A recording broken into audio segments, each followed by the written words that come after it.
Hey guys, this is Rise, this time with a crazy boss fight on the Regent. This is the Act 3 boss, the Doorman, and he is going up against what I didn't feel like was an overpowered character until this fight. And it took me a little while to get to this point throughout the run. We used that regal pillow that you see up there. It is worn out. That thing, there's no feathers left in that, or whatever he put into his pillow. Maybe he's sitting on it now.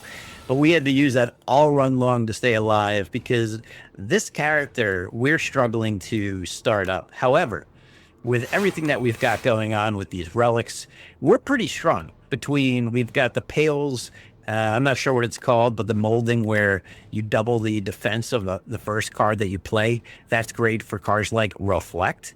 So instead of 17 block, maybe I can get 34, and we can just do a lot of damage back to this character. So at first I'm thinking maybe I'm going to go with the Sovereign Blade and just have that running in the background. It's kind of my backup plan here. But you see that Stardust card is going to come into play in a little while.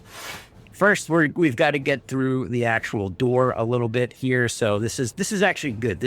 I'm realizing now as I fight this boss more and more, this is, I think, my fourth fight against him. And this is where the Regent lost. The first time that I played him, the final boss, the Doorman himself, was left with 21 hit points. And that was a very brutal loss. To get all the way to the end on the first run and to lose by just that little bit, it kind of hurts your soul, you know? But this time around, we've got a plan. This time, we're not rushing to the Doorman. No. We're going to build up our stash of stars here once we get a good thing going with a little bit of defense. And you see, we only have 2 stars right now, but that's okay. We've got a lot of cards that are going to get us there pretty quickly. So first off, this Void Form card is amazing. We're going to play Neutron Aegis to get some plating, and then that Void Form card lets us play the first 3 cards of our turn for free. Now, I'm thinking through this a little bit because I've got a couple of potions, which, by the way, that frond up there, that little plant-looking thing, twig with leaves, that generates 3 random potions. So one of the potions that we've got, we've already used, but we're going to use another one here. Stable Serum lets you retain for a couple of turns, 2 turns, you retain your hand. And that's going to be huge because that's going to let us kick off this play here of, if we start off with the Genesis, which costs 2, so we want to play that first since it's free, that's going to start generating 2 stars per turn. And I'm thinking about what cards to just get out of my hand because you do get a little hand clogged with this guy, especially if you're retaining things. Photon Cut, though, is amazing where you can draw 2 cards and then put one back on top of your draw pile. So depending on what I'm thinking here, or what I want to play next, again, trying to get rid of some hand clog, Photon Cut, again, makes the most sense so that I get more draw next turn in case I don't get a good hand. Because next draw, we have the full shuffling of the draw pile. So for now, we're going to once again just continue to set up. And this is going to be where it really starts to kick off. I know I'm already down to just 1, but now we're at 3.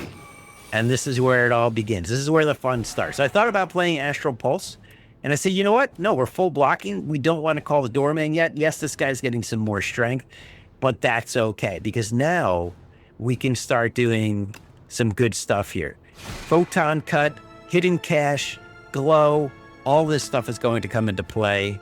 But first off, Kingly Cut costs 3, so let's get rid of that. And now we've got him here with all 489 health. We're going to start by playing Glow, and then getting rid of Seeking Edge just cause and parry some of these powers that have no place in what I'm doing here. And all of a sudden we have another Hidden Cache. So if you didn't know, Hidden Cache gives you 1 star now and 3 next turn. So you get a total of 4 stars, which is absolutely huge. So yeah, I got to defend a little bit for the next turn, potentially, or I can get things really rolling here. Now, again, this is the Second time I've gotten this far with this guy, so there's a lot of thinking that goes on here, if you can't tell. We're going to draw 2 more cards next turn, which is going to be huge. Hidden Cache again, so now we're back up to 6, but that 6 is going to very quickly turn into 14. And this is where it all goes down. We're going to hit a whole lot of stuff here. Number 1, we're going to make him vulnerable. Number 2, we're going to get Glitter Stream out in case we have to block, which I realized later I actually didn't need to do. Same with Reflect.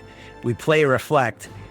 Unfortunately, I didn't need to play Reflect, but because I got Void, Void is amazing in that it doesn't actually cost you anything in terms of stars to play star cards.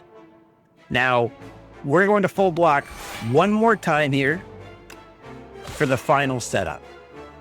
And we might as well keep forging our blade just in case we need a backup plan. And once again, we can get on to the action.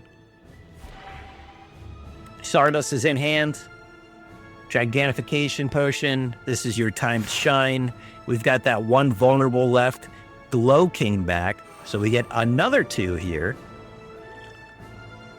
And another 1 from Hidden Cache.